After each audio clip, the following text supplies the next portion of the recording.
ಅಮೃತಮಯ ಕಲಶ ಕಾವ್ಯಗಳ ಮೇಲೆ ರಾಜಮಂತ್ರಿ ಪಾಂಡೆಯವರು ಬರೆದಿರುವ ಬಾಲಬೋಧಿನಿ ಟೀಕೆ ಸ್ವಾಧ್ಯಾಯ ನಡೆದಿದ್ದೇ ಇದೆ. ನಿರ್ಜರಾಧಿಕಾರದ 27ನೇ ಮಂಗಲ ಕಲಶಿದೆ. ಪ್ರಾಣೋಚ್ಛೇದಮುದಾಹರಂತಿ ಮರಣಂ ಪ್ರಾಣಾಕಿಲಾಸ್ಯಾತ್ಮನೋ ಜ್ಞಾನಂ ತತ್ಸ್ವಯಮೇವ ಶಾಶ್ವತತಯಾ ನೋಚ್ಛಿದ್ಯತೆ ಜಾತು ಚೇತ್ ತಸ್ಯಾತೋ ಮರಣಂ ನ ಕಿಂಚನ ಭವೇತ್ ತದ್ಧಿ ಕುತೋ ಜ್ಞಾನಿನೋ ನಿಶ್ಶಂಕ ಸತತಂ ಸ್ವಯಂ ಸಸಹಜಂ ಜ್ಞಾನಂ ಸದಾ ವಿಂದತಿ.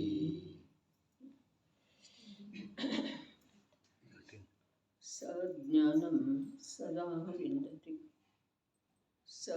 ಸಮ್ಯಕ್ ದೃಷ್ಟಿ ಜೀವನ ಜ್ಞಾನಂ ಶುದ್ಧ ಚೈತನ್ಯ ವಸ್ತುವನ್ನು ಸದಾ ನಿರಂತರವಾಗಿ ವಿಂದತಿ ಆಸ್ವಾದಿಸುತ್ತಾನೆ. ಹೇಗಿದೆ ಜ್ಞಾನವು? ಸ್ವಯಂ ಅನಾದಿ ಶುದ್ಧವಿದೆ. ಮತ್ತೆ ಹೇಗಿದೆ? ಸತತಂ ಅಖಂಡ ಧಾರಾ ಪ್ರವಾಹ ರೂಪವಾಗಿದೆ. ಮತ್ತೆ ಹೇಗಿದೆ? ಸಹಜಂ ಯಾವ ಕಾರಣವಿಲ್ಲದೆ ಸಹಜವೇ ನಿಷ್ಪನ್ನವಿದೆ. ಹೇಗಿದ್ದಾನೆ ಸಮ್ಯಕ್ ದೃಷ್ಟಿ ಜೀವನ? ನಿಶಂಕ ಮರಣದ ಆಶಂಕೆಯ ದೋಷದಿಂದ ರಹಿತನಿದ್ದಾನೆ. ಏನನ್ನು ವಿಚಾರ ಮಾಡುತ್ತಾ ನಿಶಂಕನಿದ್ದಾನೆ? ಅತಃ ತಸ್ಯ ಮರಣಂ ಕಿಂಚ ನ ಭವೇತ್ ಜ್ಞಾನಿನಃ ತದ್ಭಿ ಕುತಃ. ಅತಃ ಈ ಕಾರಣದಿಂದ ತಸ್ಯ ಆತ್ಮದ್ರವ್ಯದ ಮರಣಂ ಪ್ರಾಣವಿಯೋಗವು ಕಿಂಚನ ಸೂಕ್ಷ್ಮ ಮಾತ್ರವೂ ನ ಭವೇತ್ ಆಗುವುದಿಲ್ಲ.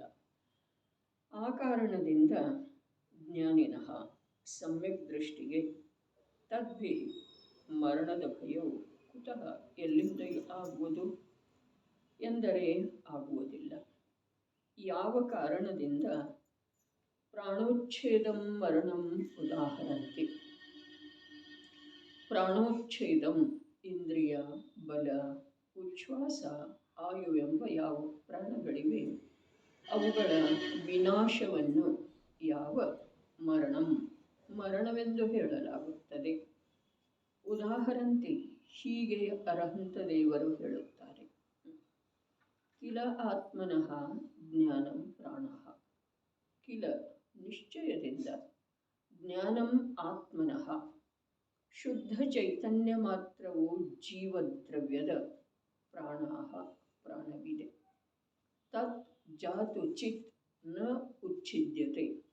ತತ್ ಶುದ್ಧ ಜ್ಞಾನವು ಜಾತು ಚಿತ್ ಯಾವುದೇ ಕಾಲದಲ್ಲಿ ನ ಉಚ್ಛಿದ್ಯತೆ ವಿನಾಶವಾಗುವುದಿಲ್ಲ. ಯಾವ ಕಾರಣದಿಂದ? ಸ್ವಯಂ ಏವ ಶಾಶ್ವತತೆಯ. ಸ್ವಯಂ ಏವ ಯಾವ ಯತ್ನವಿಲ್ಲದೆ ಶಾಶ್ವತತೆಯ ಅವಿನಶ್ವರವಿರುವ ಕಾರಣದಿಂದ. ಭಾವಾರ್ಥವು ಈ ಪ್ರಕಾರವಿದೆ. ಎಲ್ಲ ಮಿಥ್ಯಾದೃಷ್ಟಿ ಜೀವರುಗಳಿಗೆ ಮರಣ ಭಯವಿರುತ್ತದೆ. ಸಮ್ಯಕ್ ದೃಷ್ಟಿ ಜೀವನು ಶುದ್ಧ ಚೈತನ್ಯ ಮಾತ್ರವು ನನ್ನ ಸ್ವರೂಪವಿದೆ, ಅದಂತೂ ವಿನಾಶವಾಗುವುದಿಲ್ಲ. ಪ್ರಾಣಗಳು ನಷ್ಟವಾಗುತ್ತವೆ, ಅವಂತೂ ನನ್ನ ಸ್ವರೂಪವೇ ಅಲ್ಲ. ಅದು ಪುದ್ಗಲದ ಸ್ವರೂಪವಿದೆ. ಆದುದರಿಂದ ನನ್ನ ಮರಣವಾಗುವುದಿದ್ದರೆ ಭಯಪಡುವುದಿದೆ. ನಾನು ಯಾವುದರ ಸಲುವಾಗಿ ಭಯಪಡುವುದಿದೆ? ನನ್ನ ಸ್ವರೂಪವು ಶಾಶ್ವತವಿದೆ ಎಂಬ ಅನುಭವ ಮಾಡುತ್ತಾನೆ. ಜ್ಞಾನಿ ಜೀವ, ಸಮ್ಯಕ್ ದೃಷ್ಟಿ ಜೀವ ಸಂಸಾರದೊಳಗೆ ಇದ್ದುಕೊಂಡ ಮಿಥ್ಯಾದೃಷ್ಟಿ ಜೀವರುಗಳ ಜೊತೆಗಿದ್ದುಕೊಂಡ ತಾನೂ ಅನಾದಿ ಕಾಲದಿಂದ ಮಿಥ್ಯಾತ್ವದಲ್ಲೇ ಇದ್ದ. ಆದರೆ ಆ ಮಿಥ್ಯಾತ್ವವನ್ನು ಬಿಟ್ಟುಕೊಟ್ಟ ದೃಷ್ಟಿಯ ಯಥಾರ್ಥತೆಯ ಮೂಲಕ ಮೋಕ್ಷ ಮಾರ್ಗದೊಳಗ, ಬಿಡುಗಡೆಯ ಮಾರ್ಗದೊಳಗ ಯಾವ ರೀತಿ ಸಾಗುತ್ತಾನೆ, ಯಾವ ರೀತಿ ಮುಂದೆ ಹೋಗಿ ಸಾಕ್ಷಾತ್ ಮೋಕ್ಷವನ್ನು ಪಡ್ಕೊಳ್ತಾನೆ ಅನ್ನುವ ಕಥನವನ್ನು ಇಲ್ಲಿ ಹಂತ ಹಂತವಾಗಿ ಕ್ರಮದಿಂದ ಮಾಡ್ತಾ ಇದ್ದಾರೆ. ಎಲ್ಲಿ ಅಗುಪ್ತಿ ಭಯ, ಅರಕ್ಷಾ ಭಯ, ಇಹಲೋಕ ಪರಲೋಕ ಭಯ ಇವೆಲ್ಲವುಗಳ ಚರ್ಚೆ ಮಾಡಿ ಈಗ ಮರಣ ಭಯದ ಮಾತನ್ನು ಹೇಳ್ತಾ ಇದ್ದಾರೆ. ಮರಣ ಭಯ ಅರೆ, ಯಾವ ಜೀವನ ದೃಷ್ಟಿ ಯಾವುದು ತನ್ನದಿದೆ, ಯಾವುದು ಪರವಿದೆ, ಯಾವುದು ಬದಲಾಗದೇ ಇರುವಂಥದ್ದಿದೆ, ಯಾವುದು ನಿತ್ಯ ಬದಲಾಗುವಂಥದ್ದಿದೆ, ಇದನ್ನೆಲ್ಲ ಹೇಗಿದೆಯೋ ಹಾಗೆ ಯಾವ ನೋಡ್ತಾ ಇದ್ದಾನೋ, ಯಾವನ ದೃಷ್ಟಿಯೊಳಗ ವಸ್ತುವಿನ ಭಿನ್ನತೆ, ಸ್ವತಂತ್ರತೆ, ಶಾಶ್ವತತೆ, ಪರಿಣಮನಶೀಲತೆ ಎಲ್ಲವೂ ಲಕ್ಷ್ಯದೊಳಗೆ ಬಂದು ಬಿಟ್ಟಿದೆಯೋ ಅನುಭವಪೂರ್ವಕ ಆ ಜೀವನಿಗೆ ಇಲ್ಲಿ ಕ್ರಮಪ್ರಾಪ್ತ ಮರಣದ ಭಯ ಇರುವುದಿಲ್ಲ ಅಂಥೇಳಿ ಹೇಳ್ತಾ ಇದ್ದಾರೆ. ಮರಣ ಲೋಕದೊಳಗೆ ಯಾವುದರದ್ದಾಗ್ತಿದೆ, ಯಾರದ್ದಾಗ್ತಿದೆ, ಯಾರದ ಜನ್ಮ ಆಗಿದೆಯೋ ಅವತ್ತು ಮರಣ ಆಗ್ತಿದೆ, ಯಾವುದರ ಜನ್ಮ ಆಗಿದೆಯೋ ಅದರ ಮರಣ ಆಗ್ತಿದೆ. ಯಾವುದರ ಜನ್ಮಕ್ಕೆ ಯಾವ ಅನ್ಯ ಕಾರಣಗಳ ಏಕತ್ರಿತ ಆಗ್ತವೆಯೋ ಆ ಕಾರಣಗಳ ವಿಘಟಿಸಿ ಹೋದ ನಂತರ ಆ ಜನ್ಮ ಏನಿದೆ ಅದು ಮರಣದ ರೂಪದಿಂದ ಪರಿವರ್ತಿತ ಆಗ್ತಿದೆ. ಜೀವನಿಗೆ ಜನ್ಮ ಇಲ್ಲ ಅಂದಮೇಲೆ ಮರಣ ಆಗುವ ಪ್ರಶ್ನೆ ಇಲ್ಲ. ಜೀವನಿಗೆ ಒಂದು ಜ್ಞಾನವೇ, ಚೈತನ್ಯವೇ ಪ್ರಾಣ ಇದೆ. ಅರ್ಥಾತ್ ಜೀವ ಮೂರು ಕಾಲದಲ್ಲೂ ಯಾವುದರಿಂದ ಜೀವಿಸ್ತಾನೆ? ಒಂದು ಜ್ಞಾನದಿಂದ, ಅರ್ಥಾತ್ ಚೈತನ್ಯ ಪ್ರಾಣದಿಂದ. ಮನುಷ್ಯ 10 ಪ್ರಾಣದಿಂದ ಜೀವಿಸ್ತಾನೆ. ಏಕೇಂದ್ರಿಯ 4 ಪ್ರಾಣದಿಂದ ಜೀವಿಸ್ತವೆ. ಕ್ರಮದಿಂದ ಪ್ರಾಣಗಳ ವೃದ್ಧಿ ಆಗ್ತಿದೆ. ಸಂಜ್ಞಿ ಪಂಚೇಂದ್ರಿಯ 10 ಪ್ರಾಣಗಳಿಂದ ಜೀವಿಸ್ತಾನೆ. ಆದರೆ ಜೀವಲ್ಲವ 10 ಪ್ರಾಣಗಳಿಂದ ಜೀವಿಸುವಂಥವನನ್ನು ವ್ಯವಹಾರದಿಂದ ಜೀವ ಅಂಥೇಳಿ ಆಗಮದೊಳಗೆ ಹೇಳಿದರು. ಸರ್ವಜ್ಞ ಪ್ರಭುವಿನ ವಚನ ಇದೆ. ಆದರೆ ಜೀವ ಮನುಷ್ಯ ಅಲ್ಲ, ಜೀವ ಏಕೇಂದ್ರಿಯಾದಿ ಯಾವುದೇ ಅವಸ್ಥೆಯ ರೂಪ ಅಲ್ಲ. ಆದರೆ ಯಾವ ಅವಸ್ಥೆಯ ರೂಪದೊಳಗ ಇದ್ದಾನೋ ಅವನನ್ನು ಜೀವ ಅಂಥೇಳಿ ಗುರುತಿಸುವುದಿದೆ.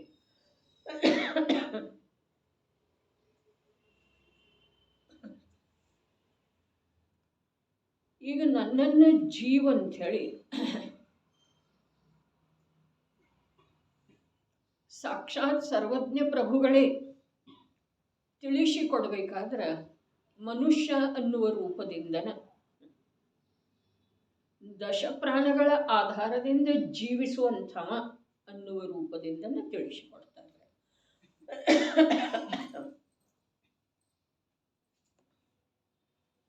ಅದರ ಜೊತೆಯಲ್ಲಿನ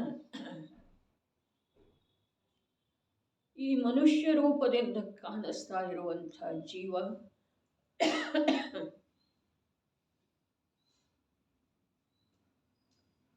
ಹತ್ತು ಪ್ರಾಣಗಳಿಂದ ಜೀವಿಸ್ತಾ ಇರುವಂಥ ಜೀವ ನಿಶ್ಚಯದಿಂದ ಮನುಷ್ಯನೂ ಅಲ್ಲ. 10 ಪ್ರಾಣಗಳ ಅವಶ್ಯಕತೆ ಆ ಜೀವನಿಗೆ ಬೀಳುವಂಥದ್ದ ಅವನ ಸ್ವರೂಪನೂ ಅಲ್ಲ. ಇದನ್ನು ಅದೇ ಅರ್ಹಂತ ಪ್ರಭು ತಿಳಿಸಿಕೊಡ್ತಾರೆ. ಆದರೆ ಆಗಮದ ಆಧಾರದೊಳಗೆ 2 ಪ್ರಕಾರದ ಕಥನ ಇದ್ರೂ ನನ್ನ ಜೀವನದ ಸಲುವಾಗಿ, ನನ್ನ ಇರುವಿಕೆಯ ಸಲುವಾಗಿ ಎರಡೂ ಪ್ರಕಾರದ ಕಥನ ಆಗಮದೊಳಗೆ ಇದ್ರೂ ಕೂಡ ನಾವು ನಮ್ಮ ಜೀವನವನ್ನು ಯಾವುದರಿಂದ ಅಂತ ಹೇಳಿ ತಿಳಿತೇವೆ? ನಾವು ನಮ್ಮ ಜೀವನ ಯಾವುದರಿಂದ, ದಶಪ್ರಾಣದಿಂದ ಅಂತ ಹೇಳಿ ತಿಳಿತೇವೆಯೋ, ಅಥವಾ ಚೈತನ್ಯ ಪ್ರಾಣದಿಂದ ಅಂತ ಹೇಳಿ ತಿಳಿತೇವೆಯೋ, ಅಥವಾ ಇದು ಎರಡನ್ನೂ ಬಿಟ್ಟು ನಾವು ಬೇರೆ ಏನಾರೇ ತಿಳ್ಕೊಂಡಿದ್ದೇವೆ? ಏನಿದೆ ಹೇಳ್ರಿ ನೋಡ್ರಿ. ವಿಕಲ್ಪಪೂರ್ವಕ ಜ್ಞಾನದೊಳಗ ವಾಸ್ತವಿಕತೆಯನ್ನ ಜಿನಾಗಮದಲ್ಲಿ ನಿರೂಪಿಸಲ್ಪಟ್ಟಿರುವ ವ್ಯವಹಾರ ಕಥನವನ್ನು ಕೂಡ ವಿಕಲ್ಪಪೂರ್ವಕ ತಿಳ್ಕೊಂಡ್ರೆ ಎಷ್ಟೋ ದುಃಖದ ಭಾರ ಕಮ್ಮಿ ಆಗ್ತಿದೆ ರೀ ಅಂಥೇಳಿನ. ಈಗ ಮರಣದ ಭಯ ಯಾವಾಗ ತಂದರು? ಇಹಲೋಕ ಭಯ ಆಯ್ತು, ಪರಲೋಕ ಭಯ ಆಯ್ತು, ಆಕಸ್ಮಿಕ ಭಯ ಆಯ್ತು, ಏನೇನಾಯ್ತ್ರೆ ಅಗುಪ್ತಿ ಭಯ, ಅರಕ್ಷಾ ಭಯ, ಈಗ ಮರಣ ಭಯ. ಹಾಗಾದ್ರೆ ಮರಣ ಭಯಕ್ಕ ಮರಣದ ಕಾರಣ ಯಾವುದು ಇದೆಯೋ ಅದನ್ನು ಕೂಡ ನಾವು ನಿಶ್ಚಿತವಾಗಿ ತಿಳ್ಕೊಂಡಿಲ್ಲ. ವ್ಯವಹಾರ ಕಾರಣ ಇದೆಯಲ್ಲ, ಅದನ್ನು ಕೂಡ ನಾವು ನಿಶ್ಚಿತವಾಗಿ ತಿಳ್ಕೊಂಡಿಲ್ಲ. ಇಲ್ಲಿ ಹೇಳಬೇಕಾದ್ರೆ ನಾನು ಯಾವ ರೂಪಿ ಪದಾರ್ಥಗಳಿದಾವೆಯೋ, ಚೇತನ ಅಚೇತನ, ಅವುಗಳ ಕಾರಣದಿಂದನೇ ನಾನು ಬಾಳಿ ಬದುಕ್ತಾ ಇದ್ದೇನೆ ಅನ್ನೋದು ಭ್ರಮೆ ಇದೆ. ಹೇಳ್ರಿ, ಆಯು ಪೂರ್ಣ ಆಗಿದ್ದ ನನ್ನ ಮರಣ ಆಗೋದನ್ನು ಸಾಧ್ಯ ಇಲ್ಲ ಅಂಥೇಳಿ ನಮ್ಗೆ ಯಾರಿಗೆ ನಿಶ್ಚಯ ಇದೆ? ಅದಂತೂ ವ್ಯವಹಾರ ಪ್ರಾಣದ ಮಾತಿದೆ. ಅದಂತೂ ನಿಜವಾದ ಮರಣ ಅಲ್ಲ. ಯಾವುದ ಆಯು ಪೂರ್ಣ ಆಗುವುದರಿಂದ ಏನು ದೇಹದಿಂದ ಬಿಡುಗಡೆ ಆಗ್ತಿದೆ ಅಲ್ಲ, ಈ ದೇಹದಿಂದ, ಅದಂತೂ ನಿಜವಾದ ಮರಣ ಅಲ್ಲವೇ ಅಲ್ಲ. ಮರಣ ನಿಜವಾದದ್ದು ಯಾವುದಿದೆ? ಆಯು ಪೂರ್ಣ ಆಗುವುದರಿಂದ ದೇಹದ ಬಿಡುಗಡೆ ಏನಾಗ್ತಿದೆ, ಪ್ರಾಪ್ತ ದೇಹದ ಬಿಡುಗಡೆ ಆಗ್ತಿದೆ, ಅದು ನಿಜವಾದ ಮರಣ ಅಲ್ಲ ಅಂಥೇಳಿ ಹೇಳಿದ್ರೆ ನಿಜವಾದ ಮರಣ ಯಾವುದಿದೆ?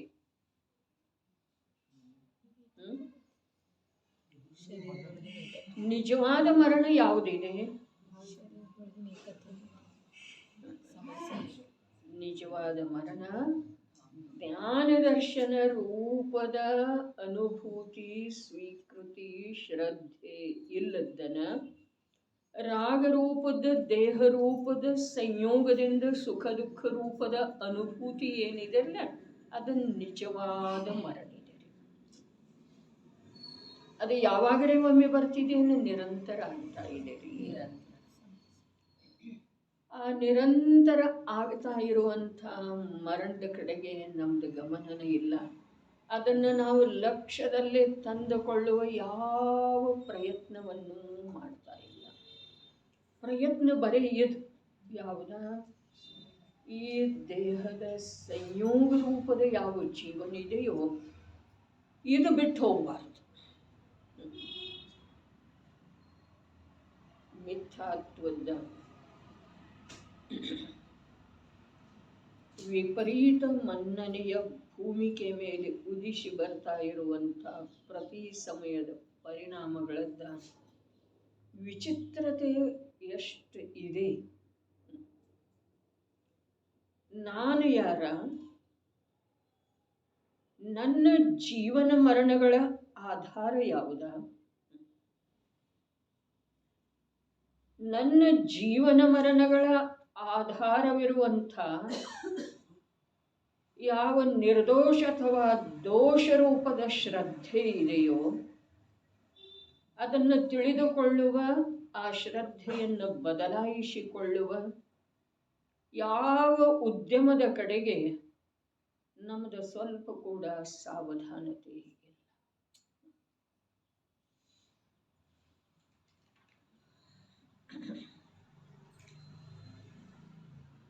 ಯಾವುದು ನನಗೆ ಸಂಬಂಧಿಸಿದ್ದನ ಅಲ್ಲ,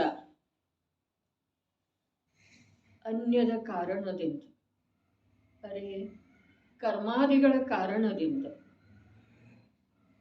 ಅರೆ ಸಂಯೋಗ ದೃಷ್ಟಿಯ ಕಾರಣದಿಂದ ಯಾವ ಕರ್ಮಾದಿಗಳ ಸಂಚಯ ಆಯಿತೋ ಎಷ್ಟು ಬರಗಿದ್ದೇವು ನೋಡಿ. ಸಂಯೋಗ ದೃಷ್ಟಿಯ ಕಾರಣದಿಂದ ಅಥವಾ ಪರಸನ್ಮುಖ ದೃಷ್ಟಿಯ ಕಾರಣದಿಂದ ಯಾವ ಕರ್ಮಗಳ ಸಂಚಯ ಆಯಿತೋ ಆ ಕರ್ಮಗಳ ಉದಯದ ಕಾರಣದಿಂದ ಯಾವುದೇ ಈಗ ಸದ್ಯಕ್ಕ ಸಂಯೋಗದೊಳಗೆ ಇದೆಯೋ ಅದನ್ನೇ ಜೀವನ, ಅದನ್ನೇ ನಾನು, ಅದುವೇ ನನ್ನ ಐಶ್ವರ್ಯ, ಅದರಿಂದಲೇ ನನಗೆ ಸುಖ, ಅದರಿಂದಲೇ ನನಗೆ ದುಃಖ. ಇದು ಎಲ್ಲವೂ ಏನಿದೆ ಮಿಥ್ಯಾ, ಮಿಥ್ಯಾ, ಗಾಢತರವಾದಂಥ ಮಿಥ್ಯಾ. ಅನೇಕ ಶಾಸ್ತ್ರಗಳ ಅಭ್ಯಾಸ ಮಾಡಿದೆವು, ಅನೇಕ ವಿಧಾನಗಳನ್ನು ಮಾಡಿದೆವು, ಅನೇಕ ಪ್ರಕಾರದ ಕ್ಷೇತ್ರಗಳ ವಂದನೆ ಮಾಡಿದೆವು, ಅನೇಕ ಪ್ರಕಾರದಿಂದ ಸಂಯಮ, ತ್ಯಾಗ, ವ್ರತಾದಿಗಳನ್ನು ಮಾಡಿದೆವು. ಆದರೆ ನಿಜವಾಗಿ ನಾನು ಯಾರ? ನನ್ನ ಜೀವನ ಮರಣಗಳ ಆಧಾರ ಯಾವುದು? ನನ್ನ ಜೀವನದ ಆಧಾರ ಯಾವುದು? ನನ್ನ ಮರಣ ಯಾವುದರಿಂದ ಆಗ್ತಾ ಇದೆ? ನನ್ನ ಜೀವನದ ಆಧಾರ ಆಯು ಕರ್ಮ ಅಲ್ಲ. ನನ್ನ ಜೀವನದ ಆಧಾರ ದೇಹ ಅಥವಾ ಸಂಯೋಗಗಳಲ್ಲ. ನನ್ನ ಜೀವನದ ಆಧಾರ ಧನ ಕನಕಾದಿ ಅಥವಾ ಪುತ್ರಾದಿ ಪರಿವಾರ ಅಲ್ಲ. ಶಬ್ದ ಏನೋ ತಿಳಿದ ಹಾಗೆ ಅನ್ನಿಸ್ತಿದೆ ಅನ್ನಿಸ್ತಿದೆಯಲ್ಲ. ಶಬ್ದ ತಿಳಿದ ಹಾಗೆ ಅನ್ನಿಸ್ತಿದೆ, ಪರಿಚಿತ ಅನ್ನಿಸ್ತಿದೆ. ಆದ್ರೆ ಅದರದ ಗಂಭೀರವಾಗಿ ಪ್ರಯೋಜನದ ಪ್ರಾಪ್ತಿಯಾಗುವ ಹಾಗೆ ವಿಚಾರ ಇಲ್ಲ. ನಾನು ಯಾರ? ನಾನು ಯಾರ ಅಂದ ಕೂಡಲೇ ನನಗ ದೇಹ ಸಹಿತತೆದ್ದನ ಸ್ವೀಕಾರ ಇದೆ. ನಾನು ಯಾರ ಅಂದ ಕೂಡಲೇ ಕರ್ಮದ ಉದಯದಿಂದ ಆಗಿರುವಂಥ ಆಕಾರ ಪ್ರಕಾರಗಳದ್ದೇ ನನಗೆ ಸ್ವೀಕಾರ ಇದೆ. ನನ್ನ ಜೀವನ ಯಾವುದರಿಂದ ಅಂದ ಕೂಡಲೇ ಅತ್ಯಂತ ಸ್ಥೂಲ ಪ್ರತ್ಯಕ್ಷ ಭಿನ್ನ ಇರುವಂಥ ಪರಪದಾರ್ಥಗಳ ಕಡೆಗೇನೆ ನನ್ನ ದೃಷ್ಟಿ ಹೊರಟು ಹೋಗ್ತಿದೆ. ನನ್ನ ಜೀವನಕ್ಕ ಆಧಾರ ಯಾವುದ? ನಾನು ಯಾರ ಮೂಲ? ನಾನು ಯಾರ? ನಾನು ಅರೂಪಿ ಚೈತನ್ಯ ತತ್ವ, ಜೀವ ಪದಾರ್ಥ ಅಥವಾ ಜೀವ ದ್ರವ್ಯ. ಶಬ್ದ ಹೇಳ್ತೇವೆ. ಈಗ ಶಬ್ದ ಹೇಳ್ತಾನೂ ಇದೆ, ಕೇಳ್ತಾನೂ ಇದೆ. ಶಬ್ದ ನಾನು ಯಾರ? ಜೀವ ತತ್ವ, ಅರೂಪಿ ಚೈತನ್ಯ ಮಹಾ ಪದಾರ್ಥ. ಇದರದ್ದು ದಿವಸದೊಳಗ ಎಷ್ಟು ಬಾರಿ ಆಂತರ್ಯದಿಂದ ವಿಕಲ್ಪ ಬರ್ತಿದೆ ಹೇಳಿ. ಇಲ್ಲಿ ಓದು ವೇಳೆದೊಳಗೆ ಒಳಗಿನಿಂದ ಬರುವುದಿಲ್ಲ, ಅದು ಇಲ್ಲಿಂದ ಬರ್ತಿದೆ, ಇಲ್ಲಿ ಬರ್ತಿದೆ, ಇಲ್ಲಿಂದ ಹೊರಟು ಹೋಗ್ತಿದೆ. ನಾನು ಯಾರ? ನಾನು ಅರೂಪಿ ಚೈತನ್ಯ ಮಹಾಪದಾರ್ಥ. ಯಾವತ್ತಾದರೂ ನಾನು ಯಾರ ಅನ್ನೋ ಪ್ರಶ್ನೆ ಈ ಸಂಯೋಗ ಬಿಟ್ಟು ಹೋದ ನಂತರ ಈ ಪ್ರಶ್ನೆ ಈಗ ಕೂಡ ನಮಗೆ ಬಂದಿಲ್ಲ. ಬಂದಿದೇನ? ಇಲ್ಲ. ನಾನು ಯಾರ ಅನ್ನೋದರ ಬಗ್ಗೆ ಅಂತೂ ನಾವು ನಿಶಂಕನ ಅದೇವು. ಯಾಕೆ? ನಾನು ಇದಂತ ಹೇಳಿ ನಮಗೆ ಶ್ರದ್ಧೆ, ಅನುಭೂತಿ, ವಿಶ್ವಾಸ, ಜ್ಞಾನ ಎಲ್ಲ ಇದೆ. ನಾನು ಯಾರ ಅನ್ನುವ ಪ್ರಶ್ನೆಗೆ ನಮ್ಮ ಹತ್ರ ನಿಶಂಕವಾದಂಥ ಉತ್ತರ ಇದೆ. ಹೌದು ಅಥವಾ ಇಲ್ಲ? ಯಾವುದದ? ಇದೇನು ಕಾಣಿಸ್ತಾ ಇದೆ? ಏನು ಕಾಣಿಸ್ತಾ ಇದೆ ಅನ್ಯರಿಗೆ, ಅದರದ ಅನುಭವ ಏನಿದೆಯಲ್ಲ, ಅದ ನಾನು ಅನ್ನುವಂಥ ಪ್ರಶ್ನೆಯ ಶಾಶ್ವತ ಉತ್ತರ ಇದೆ. ಅಂದಮೇಲೆ ಆಗಮದ ಅನುಸಾರ ನಾನು ಯಾರ ಅಂಥೇಳಿ ಕೇಳಿದ್ರೆ ನಮಗೆ ಆಗಮದ ಉತ್ತರ ಅಷ್ಟ ಬರ್ತಿದೆ. ಆದರೆ ನಮ್ಮಂತರಂಗದೊಳಗ ವಿಕಲ್ಪಪೂರ್ವಕ ಇದನ್ನೆಲ್ಲ ಗೊಂದಲ ಮಾಡ್ತಾ ಇರುವಂಥ ನಾನು, ಇದೆಲ್ಲ ಪರಪದಾರ್ಥದಲ್ಲಿ ಕಾರ್ಯ ಮಾಡುವ ನಿರಂತರ ಉತ್ಸಾಹ ವಿಕಲ್ಪ ಇರುವಂಥ ನಾನು ನಿಜವಾಗಿ ಯಾರಿದ್ದೇನೆ? ಅರೆ ಜಿನೇಂದ್ರ ಪ್ರಭು, ಸರ್ವಜ್ಞ ವೀತರಾಗ ಅರ್ಹಂತ ಪ್ರಭು, ನಾನು ಅರೂಪಿ ಚೈತನ್ಯ ತತ್ವ ಇದ್ದೇನೆ. ಕರ್ಮದ ಕಾರಣದಿಂದ ಇಂಥ ರೂಪ ಧಾರಣ ಮಾಡಿದ್ದೇನೆ. ಕರ್ಮದ್ದೇ ಕಾರಣದಿಂದ ಇಂಥ ಎಲ್ಲ ಪರಪದಾರ್ಥಗಳ ಮಧ್ಯದೊಳಗೆ ವಾಸ ಮಾಡ್ತಾ ಇದ್ದೇನೆ ಅನ್ನೋದು ಬರೀ ವಿಕಲ್ಪ ರೂಪದ ಪ್ರಶ್ನೋತ್ತರ ನಮ್ಮ ಜೀವನದೊಳಗೆ ಇದುವರೆಗೆ ತಾನಾಗೇನ ಇಲ್ಲಿ ಹೇಳಿದ್ರಲ್ಲ ಸಹಜ. ಇಲ್ಲಿ ಸಹಜದ ಅರ್ಥ ಏನು ಹೇಳಿದ್ರಲ್ಲ, ಆ ಅರ್ಥದ ಅನುಸಾರ ತಾನಾಗೇನ ನಮ್ಮಲ್ಲೇ ಇಂಥ ಪ್ರಶ್ನೆಯ ಉತ್ತರಗಳು ಯಾವಾಗಲೇ ಬಂದಿದ್ದಾವೆ. ಅದೇ ನಾನು ಇಷ್ಟೊಂದು ಯಾಕೆ ಇದರ ಕುರಿತಾಗಿ ವಿಕಾರಯುಕ್ತ ಆಗ್ತಾ ಇದ್ದೇನೆ, ಕಷಾಯ ರೂಪ ಆಗ್ತಾ ಇದ್ದೇನೆ? ಆಗಮದ ಶಬ್ದನೇ ಅದಾವು. ವಿಕಾರ, ಕಷಾಯ ಎಲ್ಲ ತೀವ್ರ, ಮಂದ, ಪರಪದಾರ್ಥ, ಚೈತನ್ಯ ಸ್ವರೂಪಿ ಆತ್ಮ. ಆದರೆ ಈಗ ಆಗಮದ ಶಬ್ದಗಳದ್ದೇ ನಮ್ಮ ಜೀವನದೊಳಗ ಎಷ್ಟು ಬಾರಿ ತಾನಾಗೆ ಯಾವ ಪ್ರಯತ್ನ ಇಲ್ಲದ ಮಲ್ಕೊಂಡಿರೋ ವೇಳೆದೊಳಗ ಯಾವುದಾದ್ರೂ ಪದಾರ್ಥಗಳ ಜೊತೆಗೆ ತೀವ್ರ ಉದ್ಯಮ ಮಾಡ್ತಾ ಇರೋ ವೇಳೆದೊಳಗ ತಾನಾಗೇನ ಒಳಗಿನ ಪ್ರಶ್ನೆ, ನಿಲ್ಲಪ್ಪ ತಡಿ ಅನ್ನುವ ಹಾಗೆ ಆ ಪ್ರಶ್ನೋತ್ತರ ಯಾವತ್ತಾದರೂ ನಮ್ಮ ಜ್ಞಾನದೊಳಗೆ ಮೂಡಿ ಬಂದಿದ್ದಾವೇನ? ಯಾವ ಯತ್ನ ಇಲ್ಲದ್ದನ. ಅರೆ ಏನಾದರೂ ದುಃಖ ಬಂತು ಅಂತಂದ್ರೆ ಕರ್ಮ ಅಂಥೇಳಿ ಅಂತೇವೆ. ನಮಗೆ ಬರಲಿ ಅಥವಾ ಅನ್ಯರಿಗೆ ಬರಲಿ, ಅಲ್ಲಿ ಕಾರಣ ಬರೇ ಕರ್ಮ ಅಂಥೇಳಿ ಹೇಳ್ತೇವೆ. ಆದರೆ ದುಃಖ ಯಾರಿಗಾಗ್ತಾ ಇದೆ?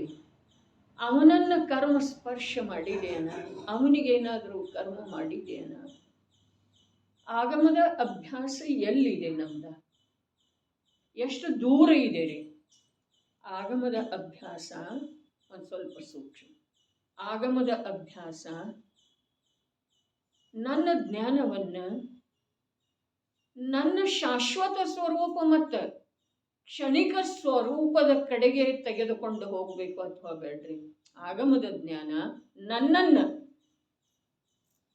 ನನ್ನ ಶಾಶ್ವತ ಸ್ವರೂಪ ಮತ್ತು ನನ್ನ ಕ್ಷಣಿಕ ಪರ್ಯಾಯದ ಕಡೆಗೆ ತಗೊಂಡು ಹೋಗಬೇಕು ಅಥವಾ ಬೇಡ್ರಿ? ಆದರೆ ಆಗಮದ ಜ್ಞಾನ ಅವು ಎರಡರಿಂದ ಬಹಳ ದೂರನೇ ಕಾರ್ಯ ಮಾಡ್ತಾ ಇದೆ. ಬದಲಾಗುವಂಥ ಪರ್ಯಾಯದ ಕಡೆಗೇನೋ ಆ ಜ್ಞಾನದ ಕಾರಣದಿಂದ ಬದಲಾಗ್ತಾ ಇರುವಂಥ ಪರ್ಯಾಯವನ್ನು ನಾವು ನೋಡ್ತಾ ಇಲ್ಲ. ಮತ್ತು ಶಾಶ್ವತವಿರುವಂಥ ಸ್ವಭಾವವನ್ನು ನೋಡುವಂಥ ಯೋಗ್ಯತೆ ನಮ್ಮಲ್ಲಿ ಬರ್ತಾ ಇಲ್ಲ. ಎಲ್ಲಿದೆ ಆಗಮದ ಜ್ಞಾನ ಹೇಳ್ರಿ? ಅರೆ ಯಾವ ಜ್ಞಾನ ಆಗಮದ ಆಧಾರದಿಂದ ಪ್ರವೃತ್ತಿ ಮಾಡಿದೆಯೋ ಆ ಜ್ಞಾನ ಯಾವತ್ತಾದರೂ ಅದೇ ಆಗಮದ ಆಧಾರದಿಂದ, ಅದೇ ಆಗಮದಲ್ಲಿ ವಾಚನ ಅಥವಾ ಶ್ರವಣ ಮಾಡಿದುದರ ಆಧಾರದಿಂದ ತನ್ನ ವಿಭಾವಗಳ, ವಿಕಾರಗಳ ಕ್ಷಣಿಕತೆಯನ್ನು ನಿರ್ಧಾರ ಮಾಡುವ ಕಾರ್ಯದಲ್ಲಿ ಎಂದಾದರೂ ಪ್ರವೃತ್ತಿ ಮಾಡಿದೆಯನ? ಅವುಗಳನ್ನು ದಾಟಿ ನನ್ನ ನಿಜ ಸ್ವರೂಪ ಹೀಗಿದೆ, ಅರೆ ನಾನು ಜೀವತತ್ವ ಅರೂಪಿ ಚೈತನ್ಯ ಮಹಾಪದಾರ್ಥ ಇದ್ದೇನೆ. ನನ್ನ ಜೀವನದ ಆಧಾರ ನನ್ನ ಚೈತನ್ಯವೇ ಇದೆ. ನನ್ನ ಜೀವನದ ಆಧಾರ ನನ್ನ ಚೈತನ್ಯ ಸ್ವರೂಪವೇ ಇದೆ. ಮತ್ತು ಈ ಯಾವ ದೇಹ ಸಹಿತವಾಗಿ ನಾನು ಇಲ್ಲಿ ವರ್ತಿಸ್ತಾ ಇದ್ದೇನೆ, ಇದಕ್ಕೆ ಆಧಾರ ಆಯು, ಉಸಿರಾಟ, ಇಂದ್ರಿಯ, ಬಲ, ಹೀಗೆ 4 ಪ್ರಕಾರದ 10 ಪ್ರಾಣಗಳೇ ಇದ್ದಾವೆ. ಇಂದ್ರಿಯ 5 ಇದ್ದಾವೆ, ಬಲ 3 ಇದ್ದಾವೆ. ಒಂದು ಉಸಿರಾಟ ಇದೆ, ಒಂದು ಆಯು ಇದೆ. ಇವುಗಳ ಆಧಾರದಿಂದ ನನ್ನ ಈ ಸಂಯೋಗಿ ಜೀವನ ನಡೀತಾ ಇದೆ.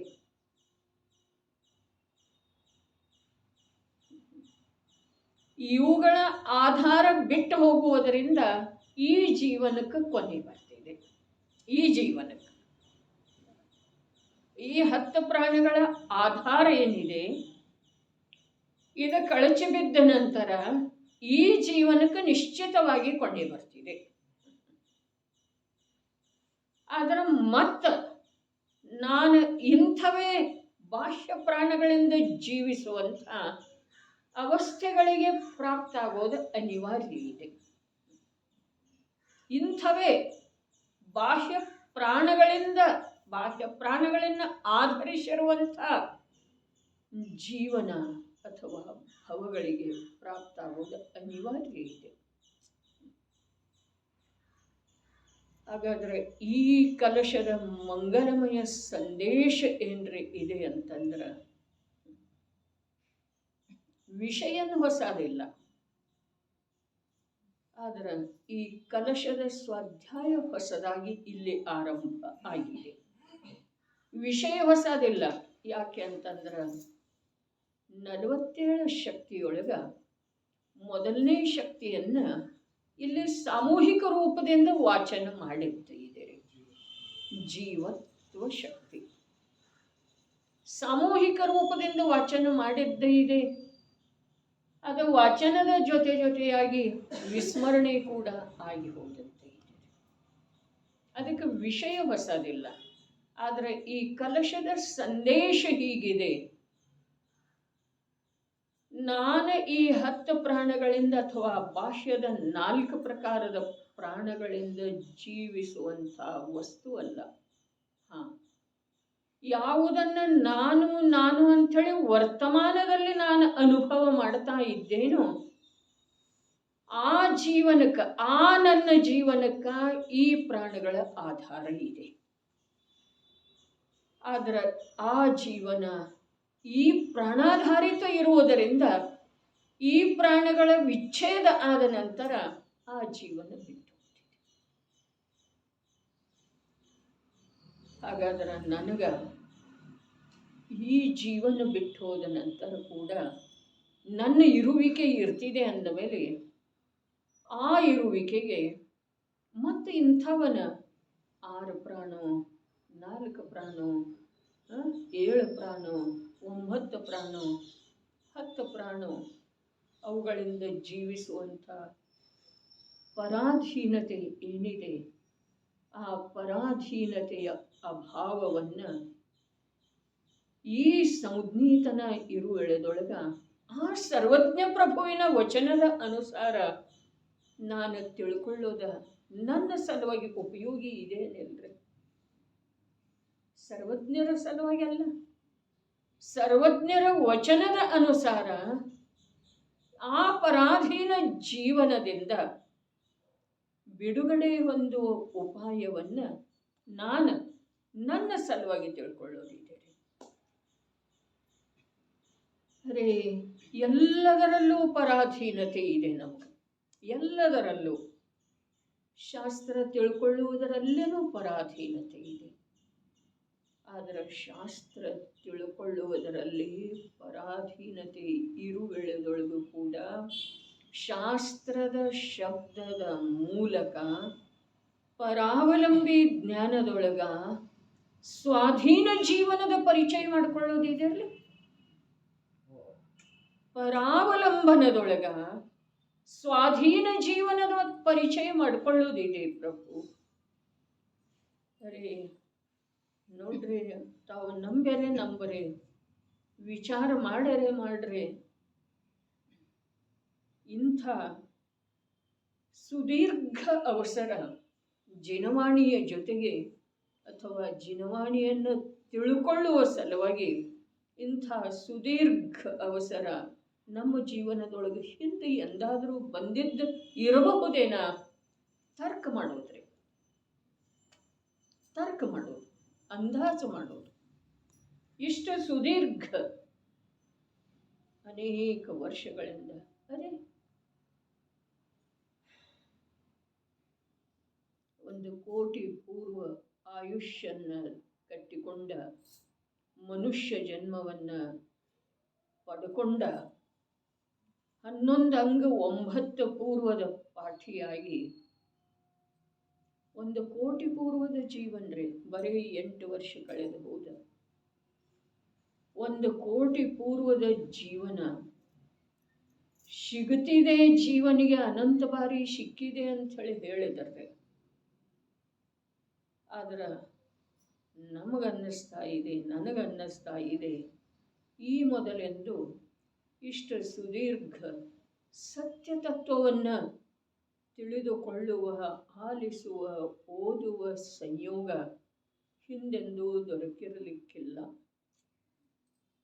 ಅಂಥೇಳಿ ನನ್ನ ಅನಿಸಿಕೆ ಇದೆ.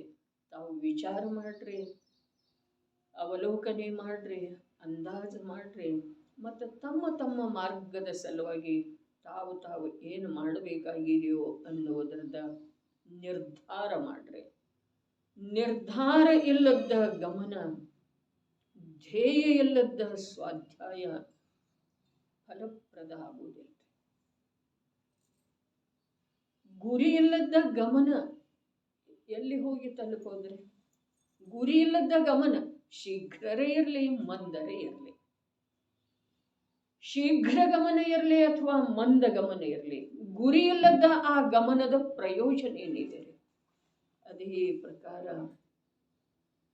ಸ್ವಾತ್ಮನನ್ನ ಪರಾಧೀನತೆಯಿಂದ, ದುಃಖದಿಂದ, ಜನ್ಮ ಮರಣಗಳ ಚಕ್ರದಿಂದ ಬಿಡಿಸುವ ಗುರಿ ಇಲ್ಲದನ, ಧ್ಯೇಯ ಇಲ್ಲದನ ಸ್ವಾಧ್ಯಾಯದಿಂದ ಯಾವ ಲಾಭ ಇದೆ? ವಾಚನದಿಂದ, ಶ್ರವಣದಿಂದ ಯಾವ ಕಾರ್ಯಗಳನ್ನು ಮಾಡ್ತೇವೆಯೋ ಅವೆಲ್ಲವುಗಳಿಂದ ಏನು ಲಾಭ ಇದೆ? ಅಷ್ಟಾನ್ನಿಕದ ಬಗ್ಗೆ ಉತ್ಸಾಹ ಇದೆ, ದಶಲಕ್ಷಣದ ಬಗ್ಗೆ ಉತ್ಸಾಹ ಇದೆ, ಅನೇಕ ಪ್ರಕಾರದ ಯೋಜನೆಗಳಿದ್ದಾವೆ. ಆದ್ರೆ ಅದಕ್ಕೆ ಮೂಲ ಧ್ಯೇಯ ಯಾವುದ್ರೆ? ಏನು ಸಾಧಿಸೋದಿದೆ? ಹೋಗಿ ಬರೋದಿದೆ ಅಂದ್ರೆ ವರ್ಷ ಹೋಗಿ ಬರ್ತೇವ ನಾನು? ಏನಿದೆ ಧ್ಯೇಯ? ಏನಾದರೂ ಇದೆಯನ? ಮರಣದ ಭಯವನ್ನ ಬಿಟ್ಟು ಕೊಡುವಂಥದ್ದು ಒಂದು ಜ್ಞಾನದೊಳಗೆ ಉದ್ಯಮ ಈ ಕಲಶದ ಆಧಾರದಿಂದ ಆಗಬೇಕ್ರಿ. ಎಂಥ ಮರಣದ ಭಯ? ದಶಪ್ರಾಣಗಳ ವಿಚ್ಛೇದ ರೂಪದ ಮರಣದ ಭಯ. ಅರೆ, ಮರಣದ ಭಯ ನಿಜವಾಗಿ ಜ್ಞಾನಿಗಿರ್ತಿದೆ. ಭಾವಮರಣಕ್ಕೆ ಗುರಿಯಾಗದೇ ಇರುವಂಥ ಸಾವಧಾನತೆ, ಉದ್ಯಮ, ಇದೆಲ್ಲ ನಿಜವಾಗಿ ಜ್ಞಾನಿಯಲ್ಲೇ ಇರ್ತದೆ. ಅಜ್ಞಾನಿಯ ಪ್ರಯತ್ನ ಇದು ಇನ್ನೊಂದು 4 ದಿವಸ ಜೊತೆಗಿರಬೇಕು, ಇದು ಇನ್ನೊಂದಿಷ್ಟು ನಮ್ಮ ನಿರಾಕುಲತೆಗೆ ಅಥವಾ ದುಃಖದ ಕಾರಣ ಆಗಬಾರದು, ಇದರಲ್ಲೇನದೆ. ಆದ್ರೆ ಆಗುವುದಂತೂ ಆಗೇ ತೀರೋದ್ರೆ, ಆಗೇ ತೀರು. ಅದೇ ವಸ್ತು ವ್ಯವಸ್ಥೆ ಹೀಗಿದೆ. ವಸ್ತು ವ್ಯವಸ್ಥೆಯ ಅವಲೋಕನವನ್ನ ಒಂದಿಷ್ಟು ಪ್ರಾಮಾಣಿಕ ಸಹಜ ನೋಟದಿಂದ ಮಾಡಿದ್ದೇ ಆದ್ರೆ, ಸಹಜ ದೃಷ್ಟಿಯಿಂದ ಯಾವ ಕೃತ್ರಿಮತೆ ಇಲ್ಲ, ಯಾವ ಛಲ ಇಲ್ಲ, ಯಾವುದೇ ಪಕ್ಷ ಇಲ್ಲ. ಪ್ರಾಮಾಣಿಕ ರೂಪದಿಂದ ವಸ್ತುವಿನ ವ್ಯವಸ್ಥೆಯನ್ನ ಒಂದಿಷ್ಟು ಸಹಜ ಅವಲೋಕನೆ ಮಾಡಿದ್ದೇ ಆದರೆ,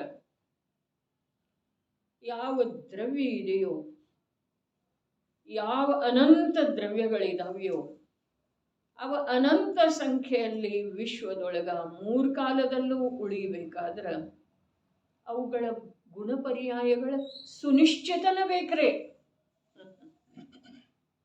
ಸುನಿಶ್ಚಿತನ ಬೇಕು. ಅವುಗಳ ಅನಂತತೆಗೆ ಭಂಗ ಬರಬಾರ್ದಾಯ್ತು. ಬಂದೇ ಇಲ್ಲಲ್ಲ ಇಂದಿನವರೆಗೆ. ಯಾವ ಅನಂತ ದ್ರವ್ಯದವು ಅವ ಅನಂತವಾಗಿ ಉಳಿಬೇಕಾದ್ರೆ ಅಥವಾ ಉಳಿದಿದ್ದಾವೆ ಅನ್ನೋದನ್ನು ನಾವು ತಿಳಿಯುವುದೇ ಆದ್ರೆ ಅವುಗಳ ಗುಣ ಪರ್ಯಾಯಗಳ ಸ್ವತಂತ್ರತೆಗೆ ಯಾವುದೇ ಪ್ರಕಾರದ ಭಂಗ ಬರೋದು ಅವಶ್ಯಕ. ಅದನ್ನು ನಂಬಬೇಕಾಗೋದ್ರೆ ಯಾರು ನಂಬಿದರೋ ಅವರು ಹೋದರೆ ಎಲ್ಲಿ ಹೋದರು ವಿಶ್ರಾಂತಿ ಗ್ರಹಕ್ಕೆ ಹೋದರೆ. ಸ್ವರೂಪ ವಿಶ್ರಾಂತ ನಿಸ್ತರಂಗ ಹರೇ ವಿಶ್ರಾಂತಿ ಗ್ರಹಕ್ಕೆ ಹೋದರು. ಆದಿ ಮಹಾಕವಿ ಪಂಪ ಆದಿದೇವರ ನಿರ್ಮಾಣಕ್ಕೆ ಹೇಳಿದ ಪರಮ ಸದ್ಮಕ್ಕೆ ಸಂದಂ. ಪರಮ ಸದ್ಮಕ್ಕೆ ಉತ್ಕೃಷ್ಟವಾದಂಥ ಮನೆಗೆ ಹೊರಟು.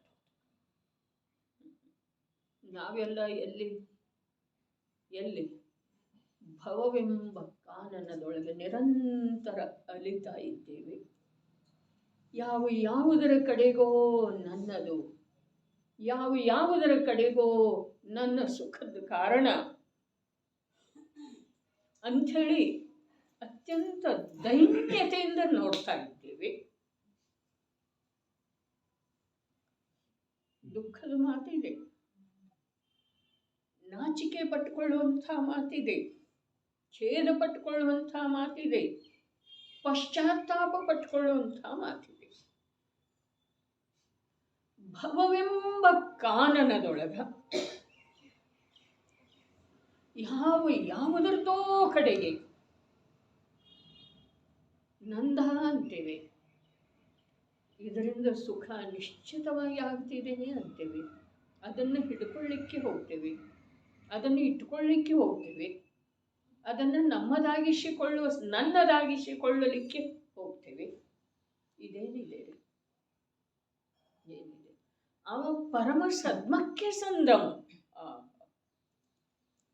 ಉತ್ಕೃಷ್ಟವಾದ ಪರಮ ಅರ್ಥಾತ್ ಶ್ರೇಷ್ಠ ಉತ್ಕೃಷ್ಟವಾದಂಥ ಸದ್ಮ ಅರ್ಥಾತ್ ಮನೆ.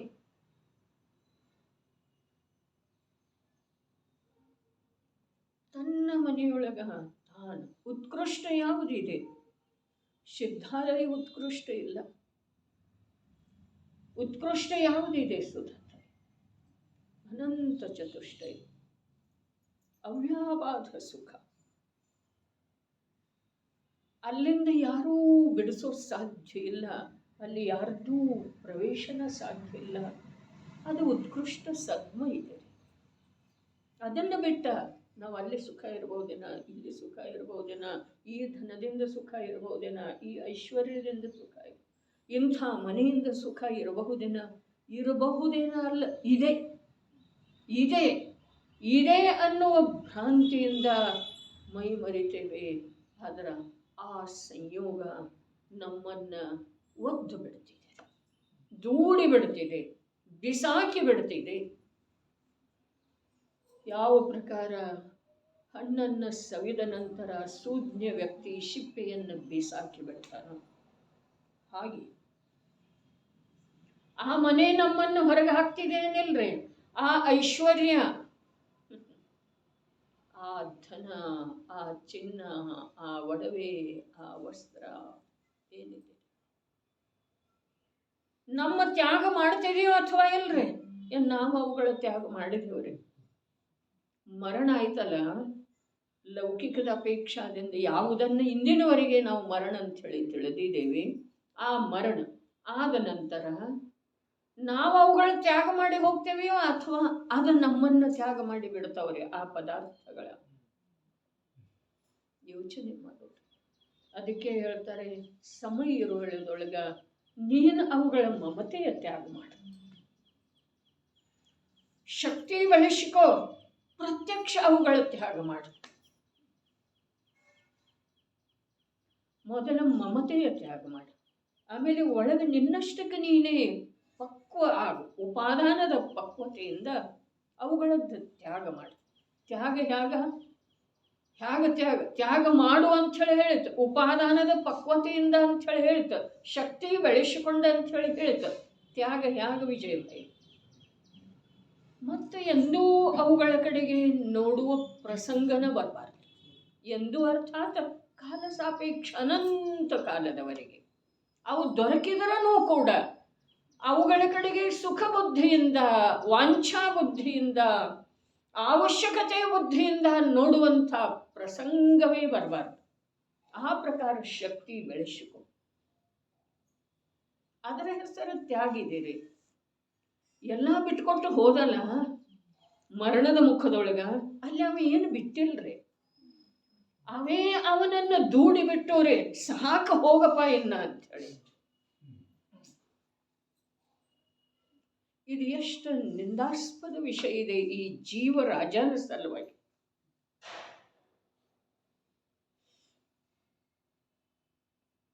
ಜೀವರಾಜ ಚೈತನ್ಯ ಚಕ್ರವರ್ತಿ.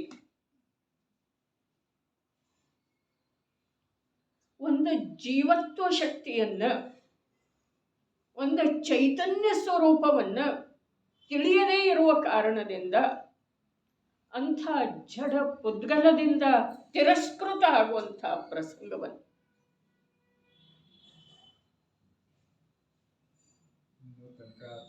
ಗುರಿಯಿಲ್ಲದ ಸ್ವಾಧ್ಯಾಯ ದೀರ್ಘಕಾಲ ಮಾಡ್ತಾ ಇದ್ದರು. ಗುರಿಯಿಲ್ಲದ ಸ್ವಾಧ್ಯಾಯ. ಲೌಕಿಕ ಶಿಕ್ಷಣ ಏನಿದೆ ಅದು ಇದ್ರೊಳಗೆ ಲೌಕಿಕ ಇದ್ರೂ ಗುರಿ ಇದೆ. ಅದೇ ಗುರಿ ಇದೆ ಅಲ್ಲಿ. ಗುರಿ ಇಲ್ಲದ ಯಾವ ಕಾರ್ಯ ಇಲ್ಲ, ಇದು ಒಂದೇ ಇರೋದು. ಲೌಕಿಕ ಶಿಕ್ಷಣದೊಳಗೆ, ಲೌಕಿಕ ಜೀವನದೊಳಗೆ ಏನಿಲ್ಲ ಅಂದ್ರೆ ಆ ಗುರಿ ಸಾಧ ಸ್ಥಿತಿ ಇಲ್ಲ. ಅದು ಕರ್ಮಾಧೀನ, ಅದು ಉದಯಾಧೀನ, ದೈವಾಧೀನ. ಆದ್ರೆ ತೋಡರ ಮಲ್ಲರ ಪುರುಷಾರ್ಥ ಸಿದ್ಧಿ ಉಪಾಯ ಮೇಲೆ ಟೀಕೆ ಬರೆಯುವ, ಮೋಕ್ಷ ಮಾರ್ಗ ಪ್ರಕಾಶಕ ಗ್ರಂಥ ರಚನೆ ಮಾಡುವ, ಅರ್ಧಕ ಬಿಟ್ಟು ಹೋಗುವ ವಿಚಾರದಿಂದ ಪ್ರಾರಂಭ ಮಾಡಿದರನ್ರಿ. ಅದನ್ನು ಪೂರ್ಣ ಮಾಡುವ ಉದ್ದೇಶದಿಂದನೇ ಆರಂಭ ಮಾಡಿದರಲ್ಲ, ಆದ್ರೆ ಅದು ಅವರ ಕೈಯೊಳಗೆ ಇರಲಿಲ್ಲ. ಹಾಗೆ ಡಿಗ್ರಿ ಪೂರ್ಣ ಮಾಡುವ ಉದ್ದೇಶದಿಂದನ ಮೊದಲನೇ ಏನದು LKG UKG ಏನು ಹೇಳ್ತೀರಿ ಅಲ್ಲಿ ಪ್ರಾರಂಭ ಆಗ್ತಿದೆ ಮಗುವಿನ ವಿದ್ಯಾಭ್ಯಾಸ. ಅವು ಪೂರ್ಣ ಮಾಡ್ತಾ ಏನ, ಯಶಸ್ವಿ ಆಗ್ತಾ ಏನ, ಅಲ್ಲಿಯವರೆಗೆ ದಾಟ್ತಾ ಏನ, ಆ ಮಾತು ಬೇರೆ. ಆದರೆ ಗುರಿ ಸಹಿತ ಉದ್ಯಮ ಆರಂಭ ಆಗ್ತಿದೆ. ಇಲ್ಲಿ ಇಲ್ಲ, ಆತ್ಮಕಲ್ಯಾಣದ ಗುರಿ ಇಲ್ಲ. ಭವ ದುಃಖದಿಂದ, ಜನ್ಮ ಮರಣದ ಚಕ್ರದಿಂದ ಬಿಡುಗಡೆ ಹೊಂದುವ ಉದ್ದೇಶ ಇಲ್ಲ. ಯಾವುದರ ಸಲುವಾಗಿ ಓದ್ತಾ ಇದ್ದೇವೆ?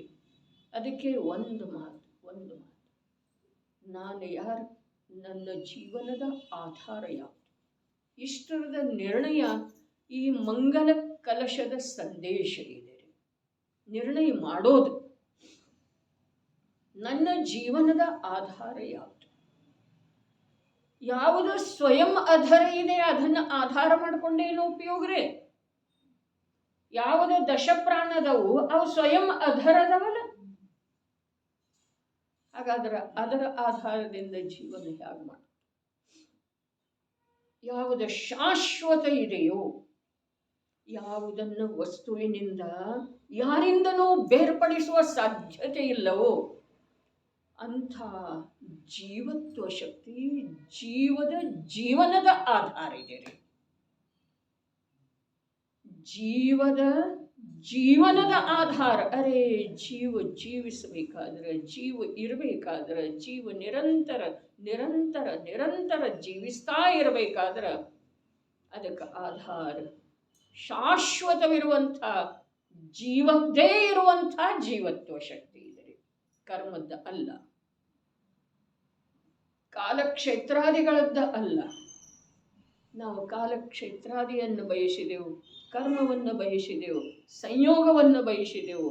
ಅದರ ಜೀವದ ಶಾಶ್ವತ ಸ್ವರೂಪವನ್ನು ತಿಳಿಯುವ ಪ್ರಯತ್ನ ಅಥವಾ ನಂಬುವ ಪ್ರಯತ್ನ, ದುಸ್ಸಾಹಸ ಅಂದ್ರಲ್ಲ, ಇದುವರೆಗೆ ಮಾಡಲೇ ಇಲ್ಲ.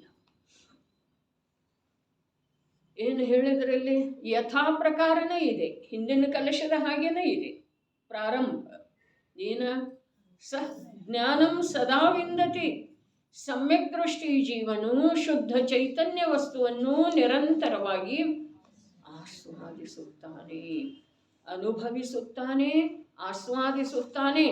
ಈಗ ಹಿಂದಿನ 2 ಕಲಶಗಳಲ್ಲಿ ಹೇಳಿದರು. ಇಲ್ಲಿ ಆಸ್ವಾದಿಸುತ್ತಾನೆ, ಅನುಭವಿಸುತ್ತಾನೆ ಬಿಟ್ರೆ ಆಸ್ವಾದಿಸುತ್ತಾನೆ. ಅನುಭವದಕ್ಕಿಂತ ಬಹಳ ಉಚ್ಚ ಕೋಟೆಯ ಶಬ್ದ ಇದೆ ಆಸ್ವಾದಿಸುತ್ತಾನೆ.